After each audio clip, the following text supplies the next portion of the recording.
Oui, plus fort que ça, avec quoi? Yahweh, Yahweh, Yahweh, Yahweh, Yahweh, Yahweh.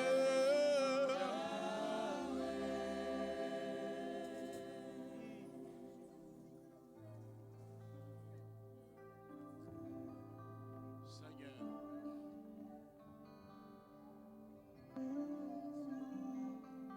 tu es grand.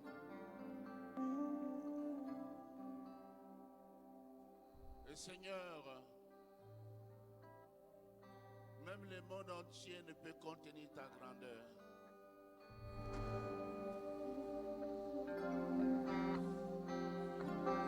Merci pour ta présence. Merci parce que tu nous aimes.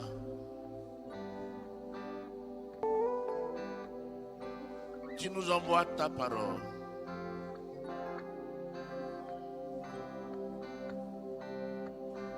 Seigneur, cette parole pour nous aider dans notre marche de chaque jour. Elle est là pour nous soutenir, pour nous réconforter, pour nous corriger et pour nous bénir. Seigneur, bénis ce moment et surtout ta parole. Fais du bien à ton peuple. Et rapproche-nous de toi par elle. Au nom de Jésus. Amen. Amen.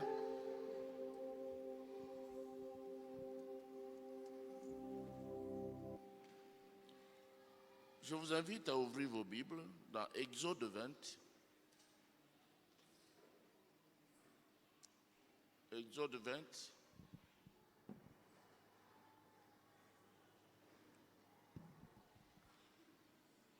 Versets 3 à 17.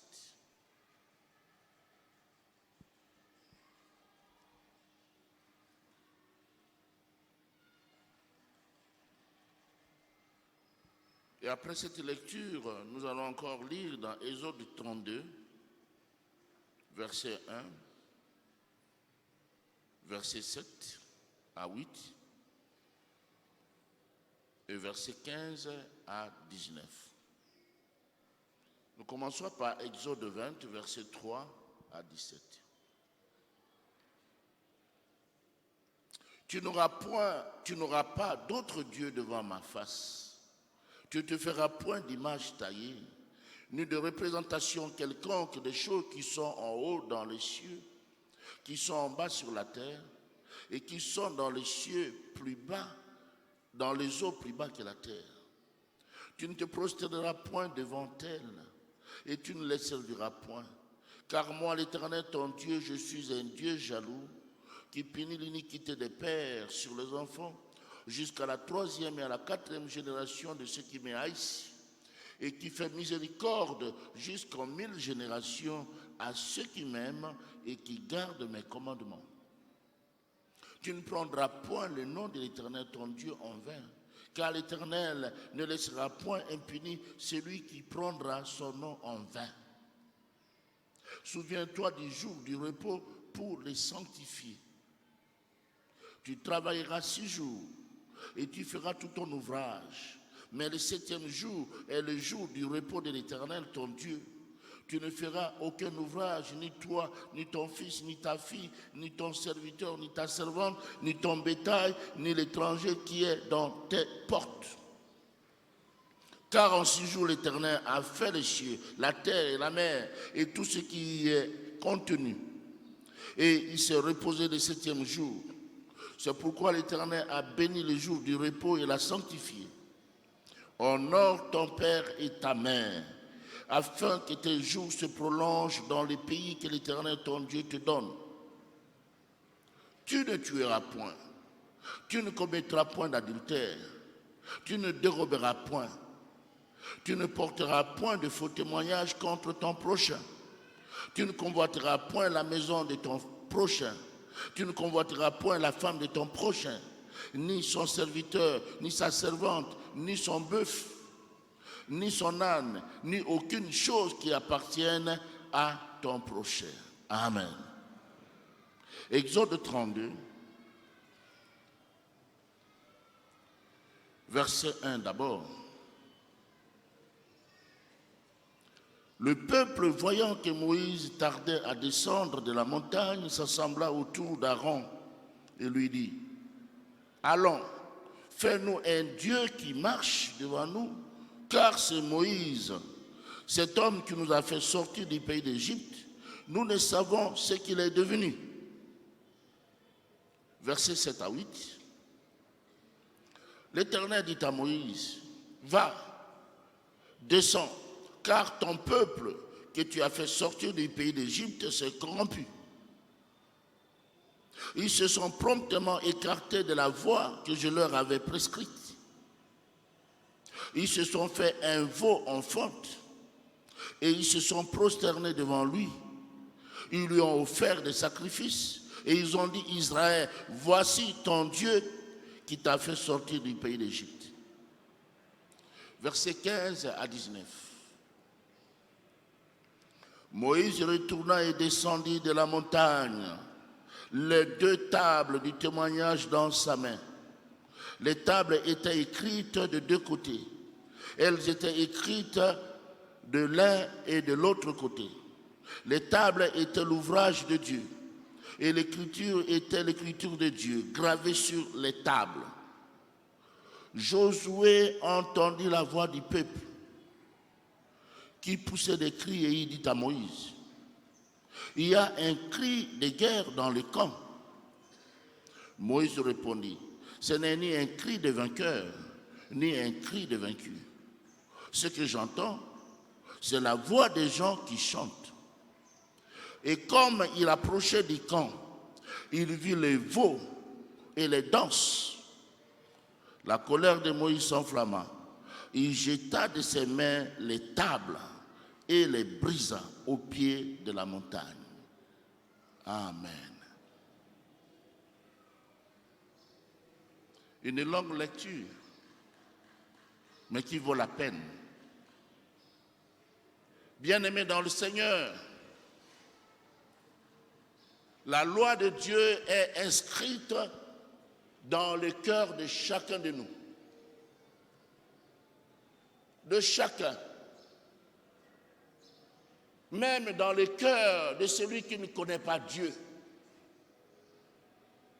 Et même dans le cœur de l'illettré, de celui qui ne sait pas lire. Cette loi est imprimée dans son cœur.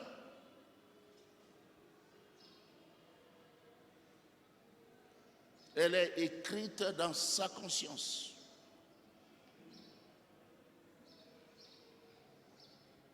Les lois de ce monde, les gouvernements ont leur base, les 10 commandements. Toutes les bonnes lois s'inspirent des 10 commandements que nous venons de lire dans Exode 23 à 17.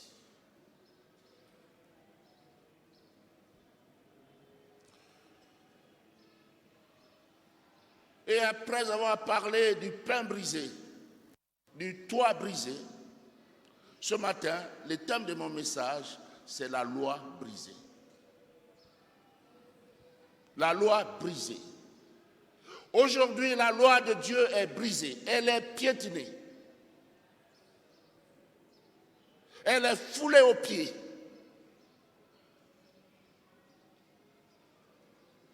Et dans ce message, je vais d'abord parler du parcours de l'homme. Je vais ensuite parler de cette loi brisée.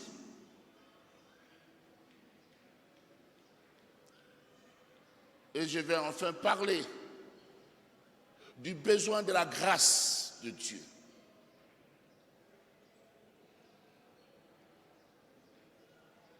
Revenons au premier point, le parcours de l'homme. À sa naissance, l'homme est brisé. Dès qu'il est séparé de sa mère, il pleure. Il pleure. Il connaît les premiers brisements. Donc l'entrée de l'homme dans le monde est un brisement. Et son départ de ce monde est aussi un brisement.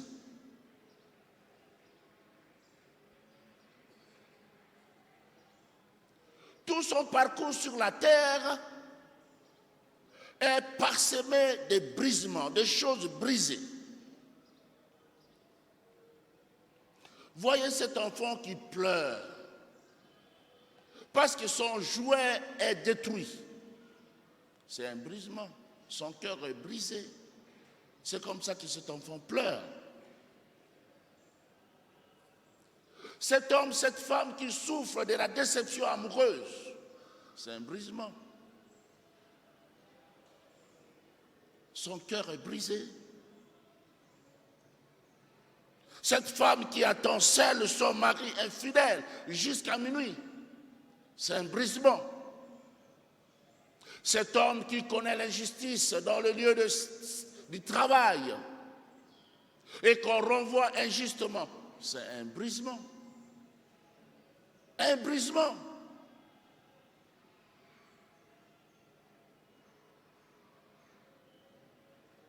Ce membre de famille dont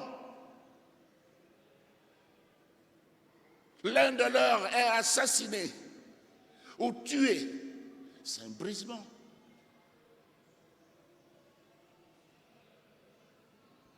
Il y a tant de choses brisées, de choses cassées tout au long de la vie. On voit des promesses brisées, l'espoir brisé, des foyers brisés, cassés, des cœurs brisés, la santé brisée et même des vies brisées. L'humanité est dans la tristesse et l'abattement. L'humanité n'a pas de repère. L'humanité aujourd'hui vacille. L'humanité chancelle. Pourquoi? Pourquoi cela? C'est à cause du péché. Le péché brise la loi de Dieu. C'est à cause du péché, à cause de la loi brisée. Et les gens disent, c'est normal, c'est le cours de la vie, c'est le cours de la nature. Puis on cherche à oublier ces choses. Tous ces brisements dans les plaisirs de ce monde, dans la boisson et dans les autres plaisirs.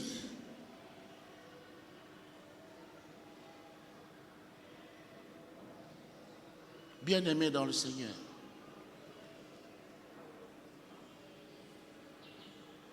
la vie est parsemée de brisements. Et je pense que ce matin, il y a des gens qui sont brisés. Brisés parce qu'ils ont brisé la loi de Dieu. Cela me conduit à parler du second point, la loi brisée.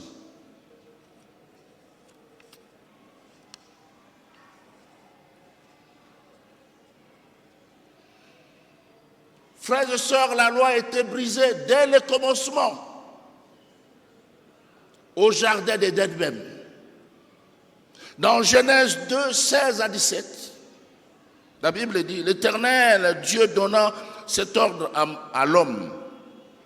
Tu pourras manger de tous les arbres du jardin, mais tu ne mangeras pas de l'arbre de la connaissance du bien et du mal, car le jour où tu en mangeras, tu mourras. Tu mourras.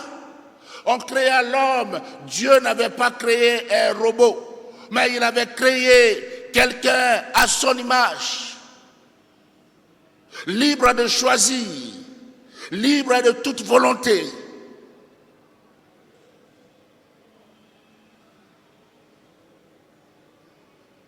Il devait choisir entre le bien et le mal, entre la vie et la mort, entre le bonheur et le malheur.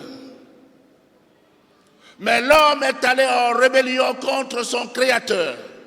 Il a fait un mauvais choix. Il a désobéi à Dieu. Il a choisi la mort. Il a choisi son propre malheur.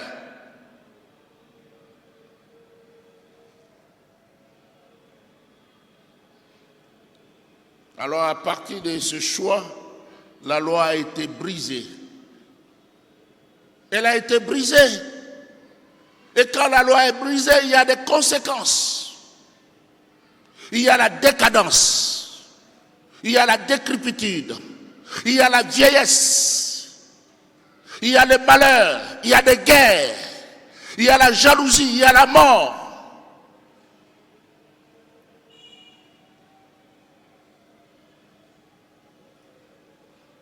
Vous savez, dans la vie, il y a des lois qui régissent l'univers.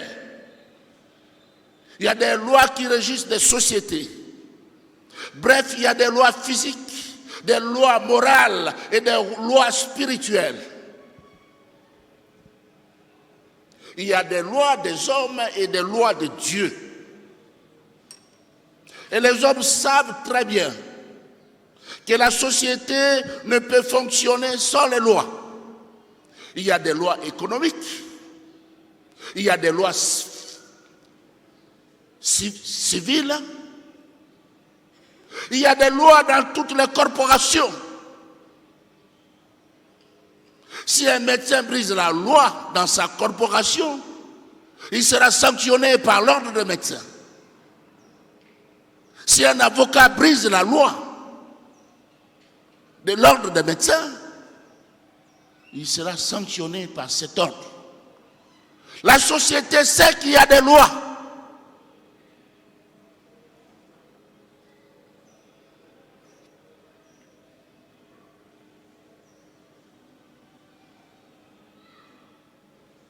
Par exemple, il y a des lois qui régissent la circulation.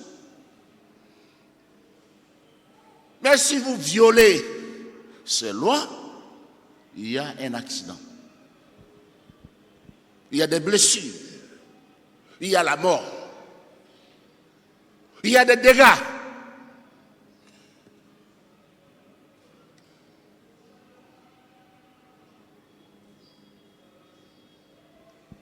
Mais ces lois des hommes peuvent être adaptées, transformées, suivant les sociétés. Je donne un exemple. Si vous allez dans quelques pays anglophones, vous allez trouver qu'ils utilisent souvent le volant droit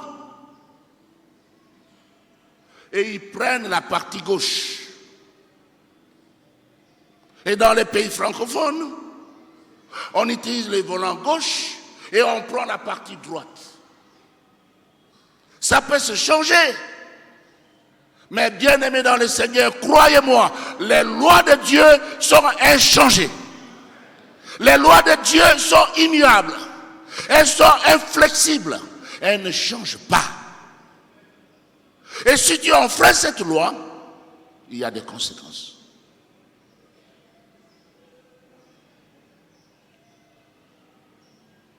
Ces lois ne peuvent être réformées. Dieu a parlé à son peuple qui était au pied de la montagne.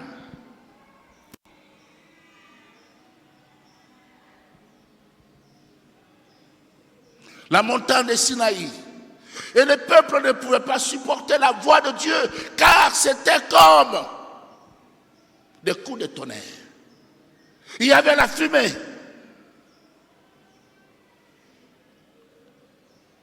Et ils ont dit à Dieu, ce que tu veux nous dire, parle à Moïse, et Moïse nous parlera de ta part. Ainsi Dieu fit monter Moïse au sommet de la montagne.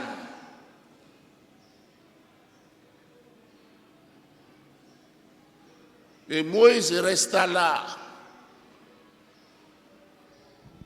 des jours et des jours, 40 jours. Et il remit à Moïse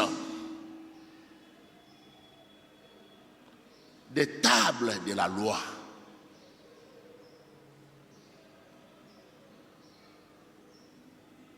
Des tables de la loi. La loi écrite de sa propre main. Et lorsque Moïse descendit, il entendit un bruit, des chants et des danses.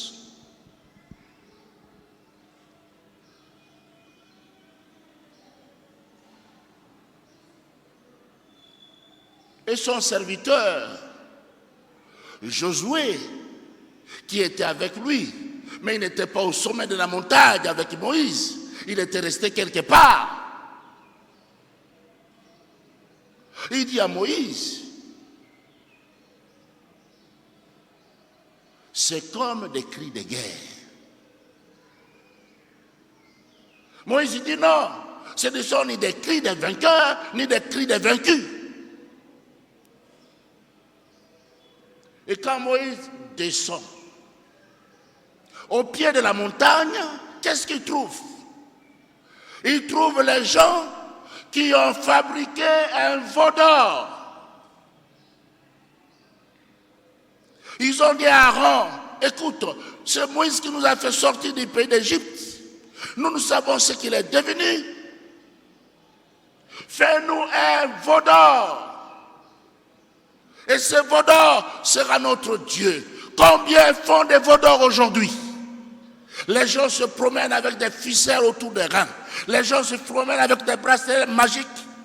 Les gens viennent même dans l'église, mais ils sont dans l'occultisme, dans la franc-maçonnerie, la rose-croix, les cancars et tout ce que vous voulez. On ne se moque pas de Dieu. C'est qu'un homme aura semé, il le moissonnera.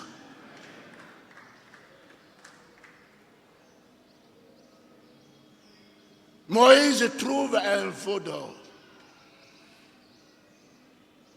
Ce peuple avait déjà brisé la loi parce que Dieu leur avait parlé. Il leur avait parlé oralement. Il leur avait donné la loi oralement.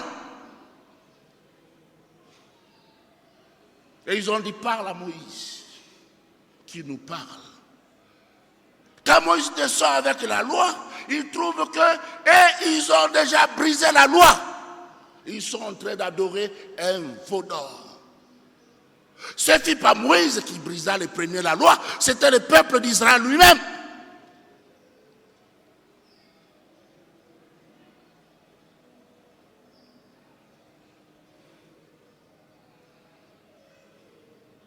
Bien-aimés, c'est ainsi que Moïse brisa les tables de la loi. Pris de colère, il dit qu'est-ce qu'il reste à faire? Ils ont eux-mêmes brisé la loi. Ils ont fait un veau d'or. Et il laissa tomber les tables de la loi qui devinrent des miettes. Le geste de Moïse était une démonstration du sérieux du péché d'Israël. Bien-aimés dans le Seigneur, quand il n'y a plus de loi, c'est la jungle, c'est le désordre, c'est l'anarchie,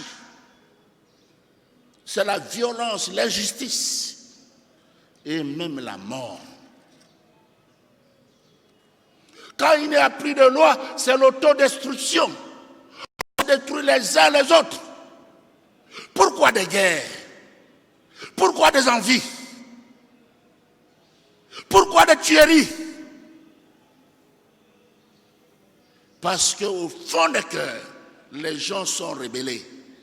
Ils ne se rebellent pas contre le diable, mais ils sont rebellés contre la société. L'autodestruction. On fait du mal à l'autre. Pour rien. Quand il n'y a plus de loi, c'est la mort. Dites-moi un peu, est-ce qu'au cimetière, il y a la loi? Au cimetière, il y a la loi? Non. Un mort n'a pas de loi. Si tu vis ça, la loi de Dieu, sache que tu es mort. Tu es cadavéré.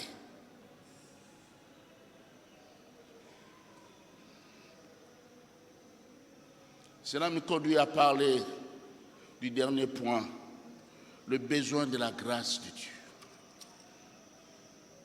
Dieu savait que la loi ne pouvait pas conduire un homme au ciel, car personne ne peut garder la loi de Dieu, toute la loi de Dieu. Il y a les 10 commandements,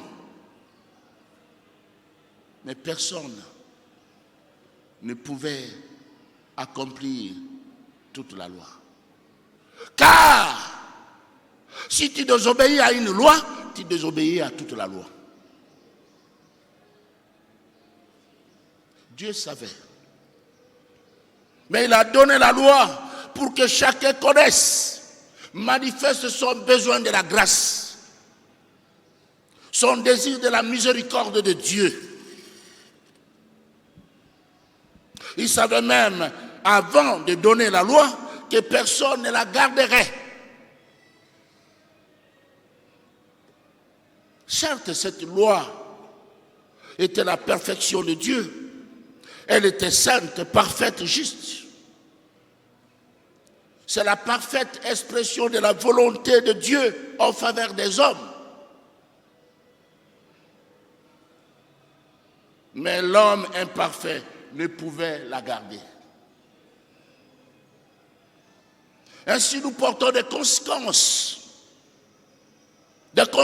dans nos vies, dans notre chair, parce que tout celui qui devait violer cette loi devait mourir, selon qu'il est écrit dans Romains 6, 23, le salaire du péché, c'est quoi? La mort. Ou encore dans Ézéchiel 18, 4, l'âme qui pêche est celle qui mourra.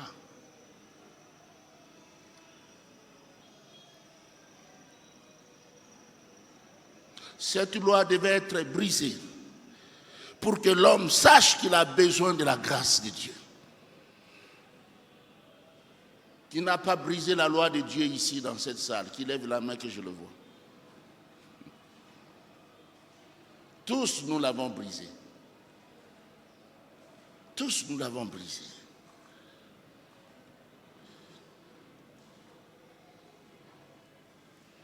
C'est pourquoi, frères et sœurs,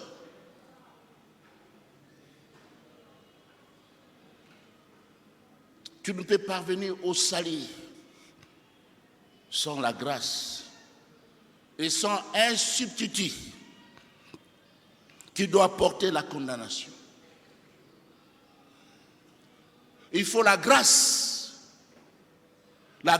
qui vient d'un substitut qui porte la condamnation.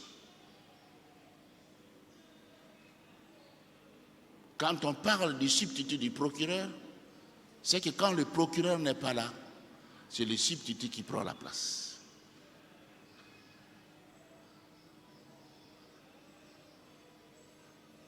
Jésus est le substitut qui a porté la condamnation. Toi et moi, nous étions condamnés. La condamnation était certaine, mais quelqu'un a pris notre place. Alléluia. Ça, c'est la bonne nouvelle. Quelqu'un a pris ta place. Il a pris ma place. La loi brisée est devenue un moyen de Dieu pour révéler sa grâce. Par la loi brisée, la mort est entrée dans le monde. Et par la grâce, le pardon est acquis, le salut est pourvu. Lorsque Moïse est descendu, il a certes brisé les tables de la loi, Mais en descendant, Moïse n'avait pas que les tables de la loi. Il avait aussi le plan du tabernacle. Alléluia.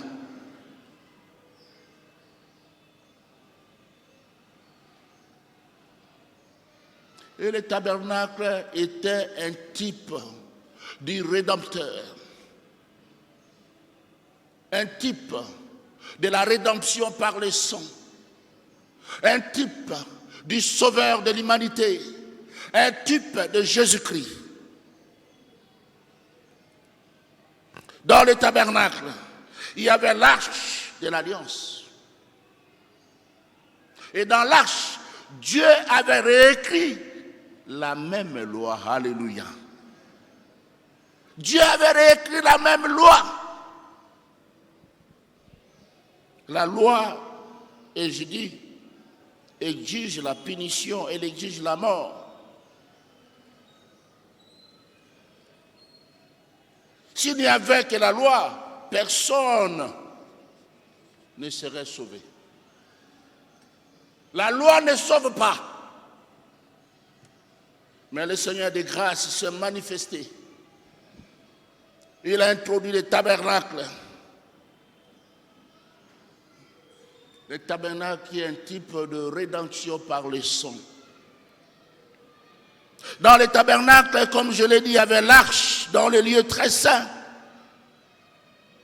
C'était dans un coffre en bois recouvert d'or. Coffre en bois recouvert d'or. Le bois, c'est l'image de l'humanité. Et l'or, l'image de Dieu. C'est le type de Jésus. Jésus est pleinement homme et pleinement Dieu. Alléluia.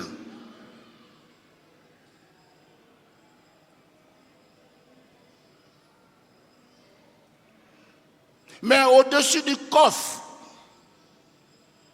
de ce coffre, de ce bois couvert d'or, il y avait un couvercle qu'on appelait propitiatoire. C'est-à-dire qui a la vertu de rendre propice, favorable. Une fois là, le souverain sacrificateur prenait le sang sur l'autel et rentrait avec ce sang dans le lieu très saint. Et il le déposait sur le propitiatoire de telle façon que lorsque Dieu descendait dans sa gloire, alléluia, au lieu de voir la loi brisée, la loi piétinée, il voyait le sang. Symbole du sang de l'agneau. Symbole du sang de l'agneau expiatoire. Symbole du sang de Jésus qui a été versé à la croix.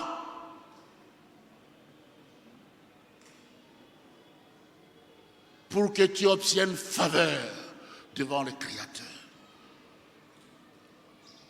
N'est-ce pas une bonne nouvelle?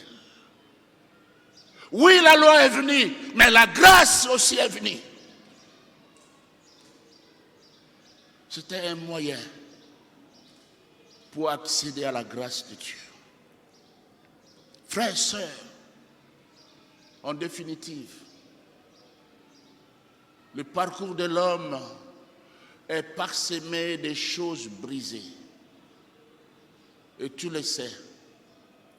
Si tu regardes ta vie depuis la naissance jusqu'à ce jour, combien de choses brisées.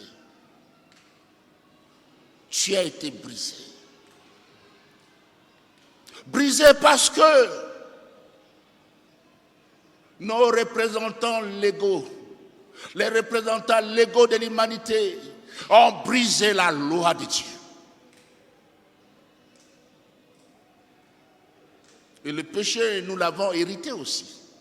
Il y a le péché que nous faisons nous-mêmes, mais il y a aussi le péché hérité. d'Adam, notre représentant légal.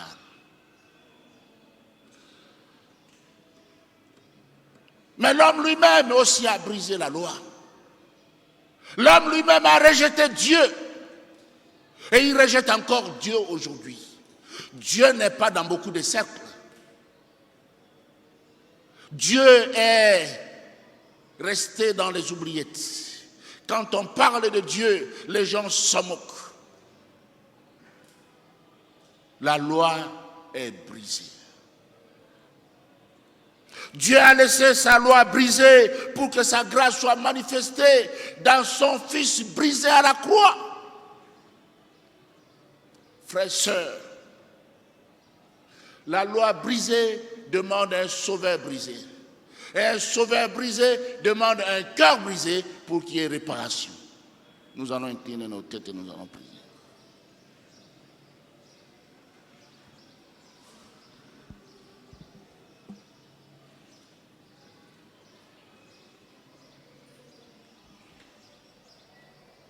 Frères et sœurs,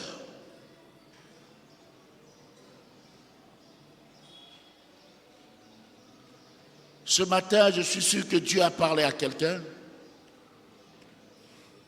Dieu t'a parlé. Et tu réalises que tu as besoin de la grâce de Dieu, manifestée en Jésus-Christ, le Sauveur de l'humanité.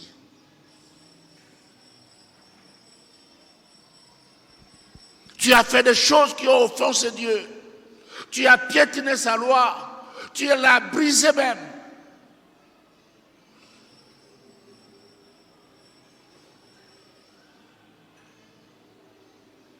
Et tu étais condamné à mort. Mais lui-même a pourvu à ton salut. Frères et sœurs, es-tu touché par ces messages? Veux-tu qu'on prie pour toi? Si oui, tu peux rapidement lever ta main là où tu es, nous allons prier. Merci.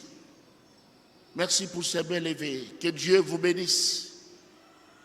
Que Dieu vous bénisse. Merci Seigneur. Dieu est bon. Dieu est bon. Jusqu'à aujourd'hui, les gens brisent la loi. Mais Dieu est miséricordieux. Et on pleure, on pleure, on pleure. Quand on brise la loi, on pleure. Les pleurs ont commencé à la naissance. Merci frères, sœurs, vous qui avez levé vos mains. Veuillez vous lever là où vous êtes et restez debout là où vous êtes, s'il vous plaît. Nous voulons prier ensemble avec vous. Dieu nous aime. Il nous aime. Il nous aime. Cet homme qui est infidèle à son mari, il pense qu'il le trompe. Il la trompe, mais il ne la trompe pas. Il trompe Dieu. Dieu te voit. Dieu te voit. Dieu te voit. Dieu te voit. Tu brises la loi. Tu brises la loi. Seigneur, merci pour ces bien-aimés qui sont levés. Y a-t-il encore quelqu'un qui hésite? Lève-toi, mon frère, ma soeur. Toi qui es hésitant.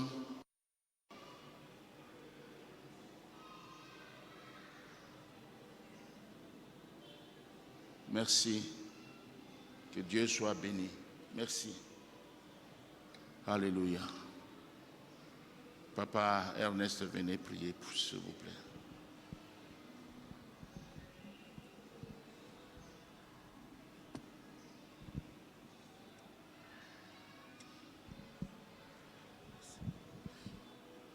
Alléluia.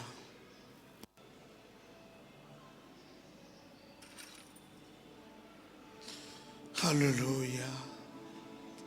Père, merci pour ta parole ce matin. briser ta loi. Nous n'en avons pas, Seigneur, l'autorisation. Briser la loi du Créateur. Briser la loi du Sauveur. Où irions-nous encore, Seigneur? Rentrer en rébellion avec toi. D'où nous viendra encore le secours et le salut? Vivement, Seigneur, prends pitié ce matin pour le peuple, ton peuple que nous sommes. Tu vois ce frère, sœur, tu nous vois, Seigneur, ce matin. Nous venons au bas de la croix. Tous nous venons au bas de la croix, Seigneur.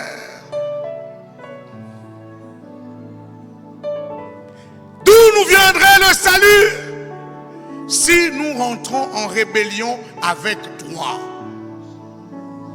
La Bible dit, tu es l'unique secours qui ne manque jamais. Dans la détresse, dans ce monde qui périt, tu es notre ultime secours. Nous n'avons pas droit, Seigneur, de rentrer en contradiction avec ta loi. Nous n'en avons pas le droit. Seigneur, nous nous repentons ce matin. Permets que le peuple jouisse de ta grâce, Seigneur. Ta grâce. Ta grâce parce que tu es le Dieu d'amour qui ne change pas. Ton amour est là pour nous, Seigneur. Prends pitié, prends pitié. Nous voulons marcher en nouveauté de vie. Viens nous en aide, Saint-Esprit. Car nous l'avons vu, aucune rébellion contre toi n'a porté. Nous avons besoin de toi. Bénis le peuple, Seigneur, pour que ce que nous avons entendu ce matin ne soit pas volé par l'ennemi. Parce que l'ennemi connaît ce que tu réserves à quiconque observe ta loi. C'est le salut éternel que rien, mais alors rien dans ce monde ne peut